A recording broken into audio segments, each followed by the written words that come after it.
Harrison Ford, a name forever linked with the defiant gaze of Han Solo, the grit of Indiana Jones, and the quiet strength of a man who never needed to play anyone but himself. There was a time when Ford's only goal was to earn enough money to support his family by building custom cabinets. Today, he owns a multi-million-dollar estate in Brentwood, pilots his own plane, and lives surrounded by more than 400 acres of forest land that he quietly works to preserve. But behind that remarkable life is a plane crash that nearly took his own, and the skeptical eyes that watched him return to the big screen at age 80, reprising the very role that helped turn a film into legend. Still, through it all, he stood tall. Ford proved once again that he's not a man who goes down easily, and that with every fall, he rises stronger than before. This is the story of Harrison Ford's hard-earned rise, filled with challenges, courage, and a resilience that only deepens with age. If you enjoy stories like this, don't forget to click the like button. It really helps us out. And feel free to share your thoughts in the comments below. Before he became a hero on the silver screen, he was just a quiet boy sitting in the corner of the classroom, the kind no one really remembered, quietly carrying a dream far bigger than the town he grew up in. Park Ridge, Illinois, a peaceful suburb northwest of Chicago in the years following World War II. In a modest two-story brick house built in 1922, the Ford family lived with simplicity and discipline. His father, John Ford, had once been a stage actor before turning to advertising to support the household. His mother, Dorothy, a former radio broadcaster, brought a gentle hand to raising her children. Harrison was born in 1942, at a time when America was finding its footing again after the war. He grew up in a world where young men were expected to be practical, to choose solid, reliable careers, and acting wasn't on that list. When Harrison was 13, he hesitantly told his father he might want to become an actor. His father didn't get angry, didn't raise his voice. He just paused, shook his head, and said a sentence that Harrison would never forget. "An actor, you'll starve."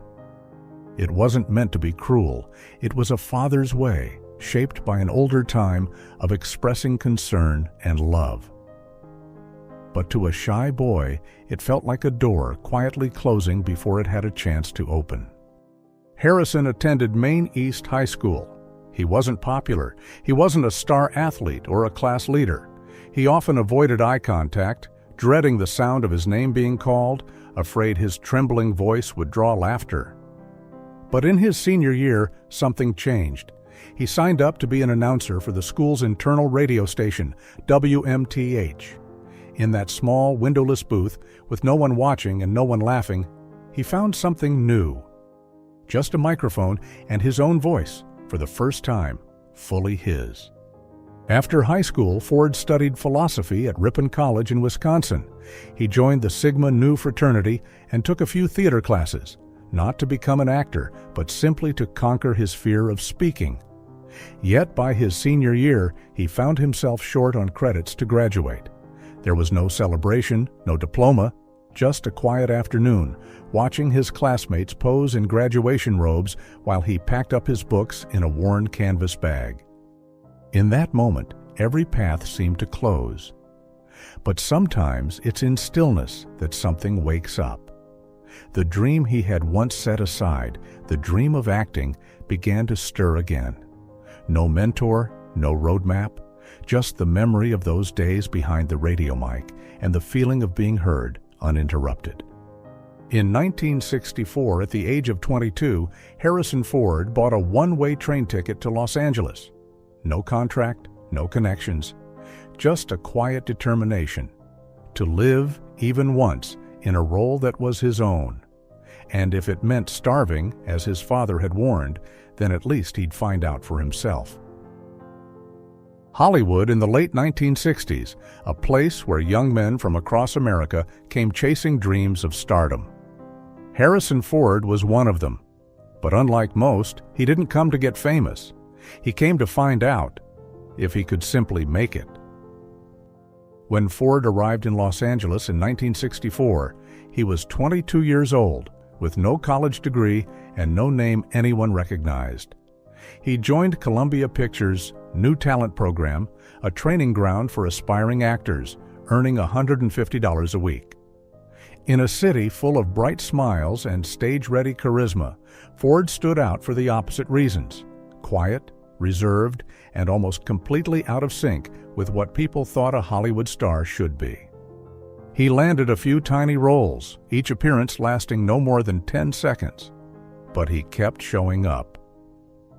In an industry where people are forgotten the day after a failed audition, Ford quietly began to teach himself. He read old scripts, recorded his voice, and played it back, correcting every inflection. No formal classes, no acting coach, just a worn cassette player and relentless determination. But the industry moved on. After a few years with little progress, Columbia dropped him. No drawn-out explanation, just a short phone call, and Harrison Ford's name was crossed off the studio's list of promising talents. While many of his peers were finding success, Ford made an unexpected move. He put away his headshots, folded up his resume, and became a carpenter. Not because he gave up, but because he needed to survive. And as fate would have it, that decision would bring him closer to acting than ever before. At first, he fixed doors and built bookshelves for neighbors. But his craftsmanship quickly earned a reputation. His work began appearing in homes across West Hollywood and Laurel Canyon, neighborhoods filled with writers, artists, and directors. In the kitchens where he installed cabinets, people read scripts. On the floors he built, actors rehearsed lines. One of those clients was a young director named George Lucas.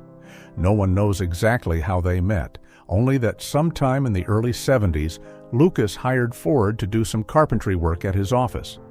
What started with a tape measure and blueprints turned into conversations about film. Lucas offered Ford a small part in American Graffiti, 1973, a modest film set in 1960s small-town America. Ford played Bob Falfa, a tough driver with a rebellious edge. The role was minor, but memorable. He earned $500 for a week of shooting. Not much, but it was the first time audiences really took notice of his face. Then, in 1976, something unexpected happened. George Lucas invited Ford to help read lines with actors auditioning for a new science fiction project called Star Wars. Ford wasn't in the running for any role. He wasn't on anyone's list.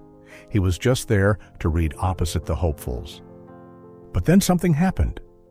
When Ford read Han Solo's lines opposite Mark Hamill and delivered that now famous line, "Hokey religions and ancient weapons are no match for a good blaster at your side, kid," the room went silent. Not because it was a perfect performance by Hollywood standards, but because no one else could say the line quite like he did. After the audition, Lucas sat in silence for a long moment, then quietly turned to his team and said, "Maybe we found our Han Solo?" For Star Wars 1977, Ford was paid $10,000, modest by any measure. But for a man who had once built cabinets to support his family, it wasn't just a paycheck. It was a turning point, financially, yes. But more importantly, it was the beginning of something far greater, a destiny finally awakened. Shara? He was once written off by Columbia Pictures as a name with no future.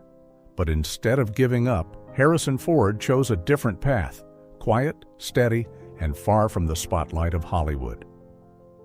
Today, films featuring Ford have earned over $9 billion at the global box office, a number even actors born for fame might only dream of.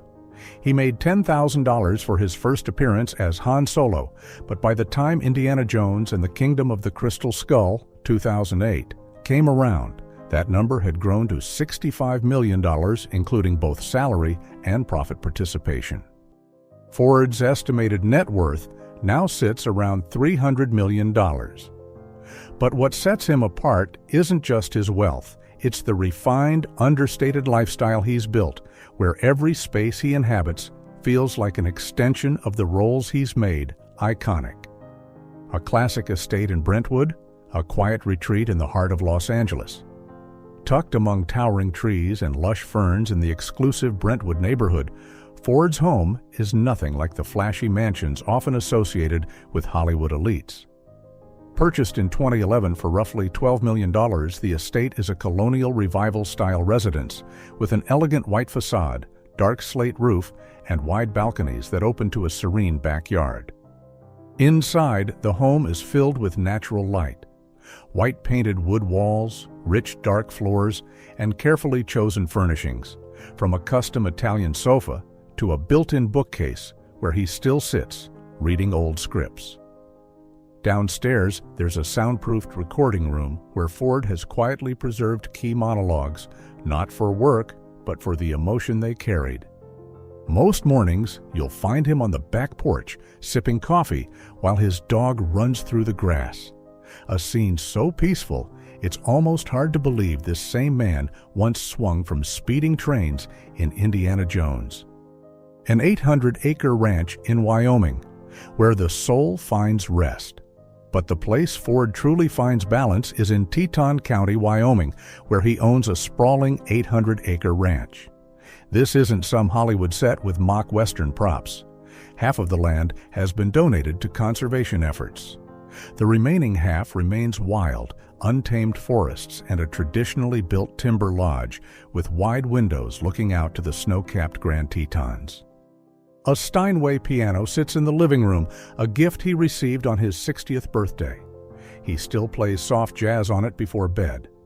This is where he retreats during life's hardest moments, after his divorce in 2004 and following his 2015 plane crash. "Only the wind and the mountains don't judge you," a close friend once quoted him saying. A timeless garage, machines that tell a life story. Ford's garage isn't a showroom.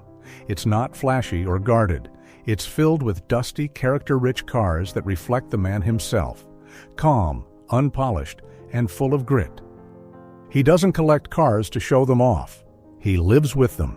Each one tells a story. His trusted 1966 Ford Bronco still roams the windswept hills of Wyoming. Its once white paint now aged to a soft cream, the simple interior and open roof giving him a view of the sky with every ride. It wasn't a collector's favorite at the time, worth maybe $40,000 or $50,000 when he bought it. But for Ford, it's the only vehicle that belongs on the gravel roads near the Tetons. Not for comfort, but for authenticity. Parked beside a pair of classic American muscle cars is a true gentleman. A ruby red Jaguar XK140 convertible with caramel leather seats and a solid wood steering wheel. Valued today at around $150,000, it's rarely driven, only on a few late winter afternoons down Sunset Boulevard, like a personal ritual to slow time in a life that once moved too fast. The Jaguar isn't a car, it's a memory cast in chrome and steel. Decades earlier, when Ford first arrived in Hollywood, he owned an Austin Healey 3000. But money got tight, and he had to sell it to cover rent. 30 years later, he found one just like it. Same silver green hue, same year, same soft top. He bought it back. No one knows what he paid, but collectors guess it was top of market. What mattered to Ford was the feeling of stepping into that car, transporting him back to a quiet afternoon in Laurel Canyon when nothing had yet begun, but everything still felt possible. Unexpected choices. And the silence of a Tesla.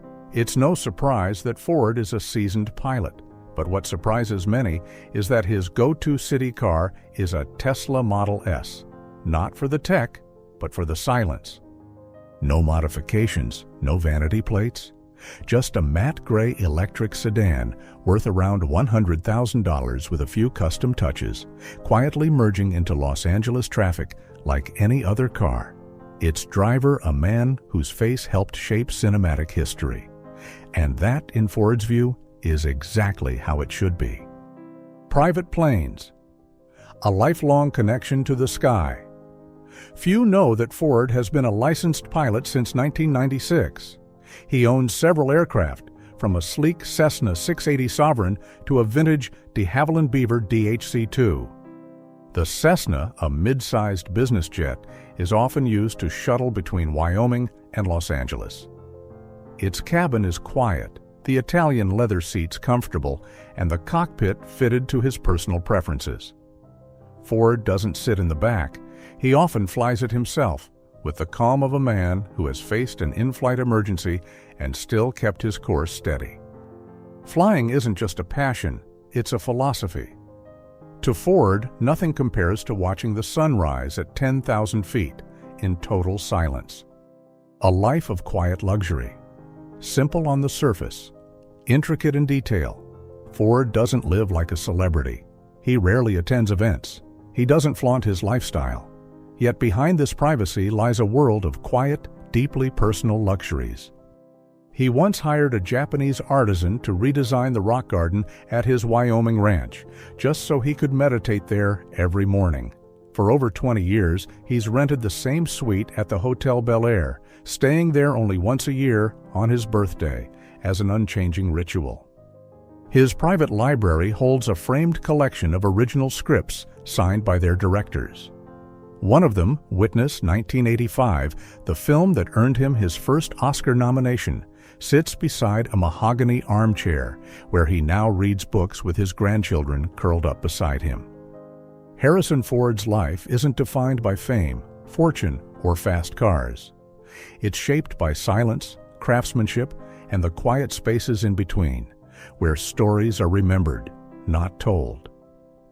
Brushes with death, harsh words about age, and 2 broken marriages. Harrison Ford's life has never been smooth.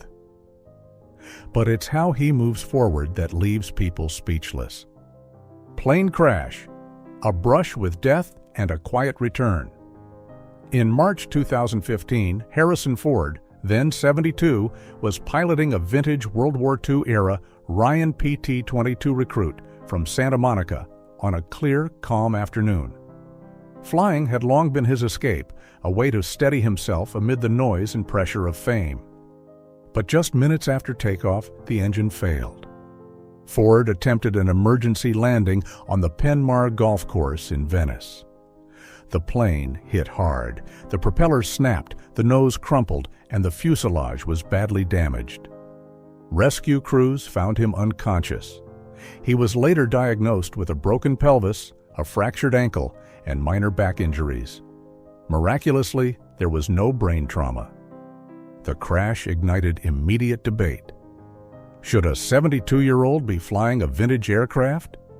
When does passion become recklessness? Has Hollywood given too much freedom to its legends? But Ford didn't argue. There was no press conference, no rebuttal, just a quiet statement from his family to the press. He's okay and he's very grateful. No anger, no defense. Just gratitude from a man who had stared down the line between life and death and lived to see the other side. And then, once healed, he returned to the skies. Cautious, thorough, checking every bolt and dial. Not to prove anything to the world, but because he believes life shouldn't only be safe, it should also feel alive. The final role and the weight of his own legacy. In 2023, Ford stepped back into the fedora for Indiana Jones and the Dial of Destiny, appearing on the big screen at the age of 80. The public was, once again, divided. Some were deeply moved, others said he was too old for action. Ford didn't push back. He simply told a reporter in a calm, steady voice, "I still wanted to tell this story, not because I still can, but because it still matters." Private sorrows. Choosing silence over justification. Though he's famously private, Harrison Ford's personal life hasn't always been peaceful. His first marriage to Mary Marquardt lasted from 1964 to 1979. Those were his lean years, full of uncertainty. They had 2 sons together, but financial stress and long separations gradually drove them apart. His second marriage, to screenwriter Melissa Matheson, the writer behind E.T., lasted from 1983 to 2004. When they divorced, reports said Ford agreed to a settlement estimated at around $85 million. The press had a field day, but Ford never said a word. He let no one speak on his behalf. Instead, he quietly returned to the things that gave him peace: his ranch in Wyoming, his garage full of old cars, and the open skies above. He's never claimed to be flawless, but at every turning point in his life, he's answered not with words, but with the quiet dignity of simply continuing on, true to whatever part of himself still believed. Not every heroic moment ends in applause. Sometimes it happens in silence, like the time he piloted his private helicopter into snow-covered mountains, searching for a lost boy. No cameras, no director, just responsibility and compassion.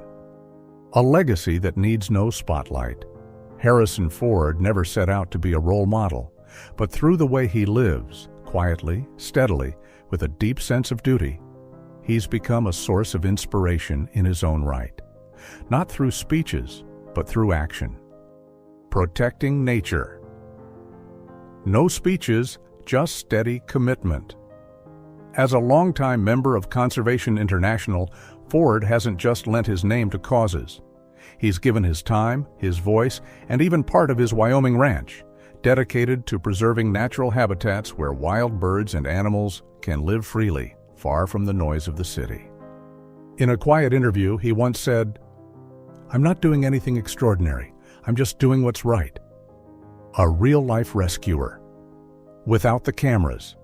In 2000 and again in 2001, Ford personally piloted rescue missions in the Teton Mountains. One was for a lost teenager, the other a disoriented hiker. Both were stunned to discover that the man flying the helicopter that came to save them was Harrison Ford himself. There were no press releases, no film crews. But for those he helped, it was a moment that made all the difference. Quiet support for education and Community Ford has quietly funded scholarships and small local libraries in California and Illinois. No publicity, no buildings named after him. Each place he supported held meaning. A school where his mother once worked. A library he used to visit as a child. The lesson he leaves behind: steady, quiet, and always true to himself. He's been rejected. He's had near-death experiences. He's stayed silent while others debated his choices. And still, he pilots his own plane, takes on roles others would decline, and lives life on his own terms. Not to impress anyone, but because he believes it's the right way to live. Harrison Ford's legacy isn't built in the spotlight.